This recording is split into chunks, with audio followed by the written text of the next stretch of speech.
നിർത്തുന്നത്. ചില വിഷമഘട്ടങ്ങൾ കടന്നു പോകാൻ ഞാൻ എങ്ങനെ കടന്നു പോകണം, എങ്ങനെ ഇതിനെ ഞാൻ മറികടക്കും എന്ന് ചിന്തിച്ച് നാം തളർന്നു നിൽക്കുമ്പോൾ ദൈവവചന ശക്തി നമ്മളെ അതിൽ നിലനിൽക്കുവാൻ, ആ സങ്കടത്തിൽ, ആ പ്രതിസന്ധിയിൽ, ആ പ്രതികൂലത്തിൽ നമ്മൾ നിലനിൽക്കുവാൻ ആ ദൈവവചന ശക്തി നമ്മളെ സഹായിക്കും. ഇരുൾ അടഞ്ഞ വഴികളിൽ തിരുനാളമാകുവാൻ ഇന്നത്തെ ചിന്ത.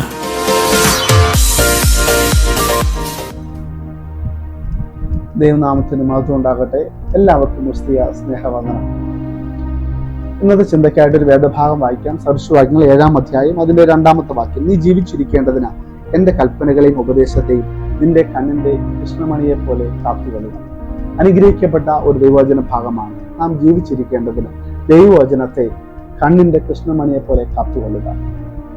ജീവിതത്തിൽ നമ്മുടെ ശരീരാവയവങ്ങളിൽ, പഞ്ചേന്ദ്രിയങ്ങളിൽ ഏറ്റവും സുരക്ഷിതമായിരിക്കുന്ന ഒരു അവയവം കണ്ണാണ് എന്ന് നമുക്ക് കാണുവാൻ കഴിയും. അതിനെ ഒരു പോറലോ ഒരു മുറിവോ പോലും ഏൽക്കാതെ വേണം അതിൻ്റെ കണ്ണിന്റെ കൃഷ്ണമണി കണ്ണിനെ സുരക്ഷിതമാക്കി വെക്കുന്നത് പോലെ ദൈവവചനം നാം ജീവിച്ചിരിക്കേണ്ടതിന് നമ്മെ സുരക്ഷിതമാക്കി നിർത്തുന്നു. നമ്മൾ മുന്നോട്ടുള്ള ജീവിതം നയിക്കേണ്ടത് എങ്ങനെയാണ്, ഒരു അപകടം വരുമ്പോൾ, ഭാരം വരുമ്പോൾ, പ്രയാസം വരുമ്പോൾ നാം നിൽക്കേണ്ടത് എങ്ങനെയാണെന്ന് പഠിപ്പിക്കുന്നത്, നമ്മൾ മനസ്സിലാകുന്നത് ദൈവവചനത്തിൽ കൂടെയാണ്. അതുകൊണ്ടാണ് ശലോമോൻ പറഞ്ഞത്, ദൈവത്തിന്റെ ഉപദേശത്തെയും കൽപ്പനയും കണ്ണിന്റെ കൃഷ്ണമണിയെ പോലെ കാത്തുകൊള്ളണം എന്നുള്ളത്. നമുക്ക് മുന്നോട്ടുള്ള ജീവിതത്തിൽ വ്യക്തത ഉണ്ടാകാൻ, മുന്നോട്ടുള്ള ജീവിതത്തിൽ നടക്കുവാൻ, ഒരു പ്രയാസം വരുമ്പോൾ, ഒരു പ്രതിസന്ധി വരുമ്പോൾ, ഒരു പ്രതികൂലം വരുമ്പോൾ മുന്നോട്ട് ധൈര്യമായി നടക്കുവാൻ ദൈവവചനത്തെ നാം മുറുകെ പിടിക്കണം, കാത്തുകൊള്ളണമെന്നാണ് അവിടെ വേദപുസ്തകത്തിൽ എഴുതിയിരിക്കുന്നത്. കാത്തു സൂക്ഷിച്ചു കൊള്ളുക. ദൈവവചനത്തെ നമ്മുടെ ദൈനംദിന ജീവിതത്തിൽ നാം സൂക്ഷിപ്പാനിടയായിട്ട് അത് നമ്മളെ സംരക്ഷിക്കുവാനിടയാകും. 119-ാം സങ്കീർത്തനം 11-ാമത്തെ വാക്യത്തിൽ ഇങ്ങനെ വായിക്കുന്നുണ്ട്, ഞാൻ നിന്നോട് പാപം ചെയ്യാതിരിക്കേണ്ടതിന് നിന്റെ വചനത്തെ ഹൃദയത്തിൽ സംഗ്രഹിക്കുന്നു, സൂക്ഷിക്കുന്നു, കാത്തുകൊള്ളുന്നു. ദൈവവചനത്തെ ദൈവത്തോട് പാപം ചെയ്യാതിരിക്കേണ്ടതിന് ദൈവവചനത്തെ ഹൃദയത്തിൽ സംഗ്രഹിക്കുന്നു. അതിൽ തന്നെ 116-ാമത്തെ വാക്യത്തിൽ ഞാൻ ജീവിച്ചിരിക്കേണ്ടതിന് നിന്റെ വചനപ്രകാരം എന്നെ താങ്ങണമേ.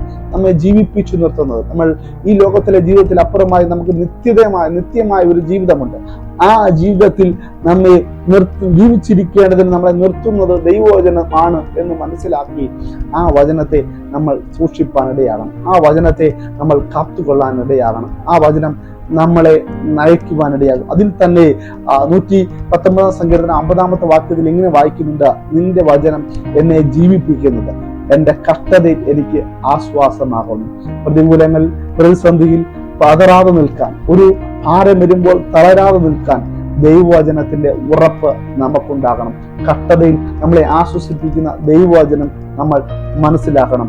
ഒരു അമ്മ നമ്മളെ ആശ്വസിപ്പിക്കുന്നത് പോലെ ദൈവം നമ്മളെ ആശ്വസിപ്പിക്കുന്നത് മനസ്സിലാകുവാൻ ദൈവവചനം നമ്മുടെ ഹൃദയത്തിൽ കാത്തുകൊള്ളുന്നവരായി തീരുവാൻ ഇടയാകണം. 119-ാം സങ്കീർത്തനം അതിന്റെ 42-ാമത്തെ വാക്യത്തിൽ അതിമനോഹരമായ ഒരു വചനമുണ്ട്, ഞാൻ നിന്റെ വചനത്തിൽ ആശ്രയിക്കുന്നത് കൊണ്ട് എന്നെ നിന്ദിക്കുന്നവരോട് ഉത്തരം പറയുവാൻ ഞാൻ പ്രാപ്തനാകും.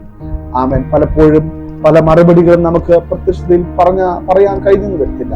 പലപ്പോഴും നമുക്കതിനെ പലതിനോട് നമുക്ക് പ്രതികരിക്കാൻ കഴിഞ്ഞെന്ന് വരത്തില്ല. എന്നാൽ നമ്മളെ അതിൽ പ്രാപ്തനാക്കി നിർത്തുന്ന, നമ്മളെ അതിൽ ശക്തീകരിച്ചു നിർത്തുന്ന, ചില വിഷമഘട്ടങ്ങൾ കടന്നു പോകാൻ ഞാൻ എങ്ങനെ കടന്നു പോകണം, എങ്ങനെ ഇതിനെ ഞാൻ മറികടക്കും എന്ന് ചിന്തിച്ച് നാം തളർന്നു നിൽക്കുമ്പോൾ ദൈവവചന ശക്തി നമ്മളെ അതിൽ നിലനിൽക്കുവാൻ, ആ സങ്കടത്തിൽ, ആ പ്രതിസന്ധിയിൽ, ആ പ്രതികൂലത്തിൽ നമ്മൾ നിലനിൽക്കുവാൻ ആ ദൈവവചന ശക്തി നമ്മളെ സഹായിക്കും. അതുകൊണ്ടാണ് ശലോമോൻ പറഞ്ഞത്, ദൈവവചനത്തെ, അവന്റെ കൽപ്പനകളെയും ആ ദൈവത്തിന്റെ ഉപദേശത്തെയും കണ്ണിന്റെ കൃഷ്ണമണിയെ പോലെ കാത്തുകൊള്ളുന്നവരായി തീരണം.